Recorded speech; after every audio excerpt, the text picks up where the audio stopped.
Say Max D. That's okay, buddy. This is Ryan Anderson's first race ever at Lebanon Valley Speedway. It's okay, buddy. It's okay.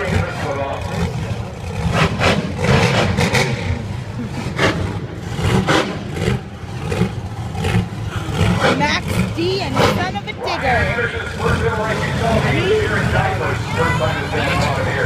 Now he's here racing and he's fired up, but he's got to take on Max D in round one.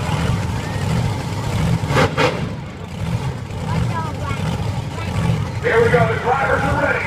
Max D versus son of a digger at Lebanon Valley Speedway.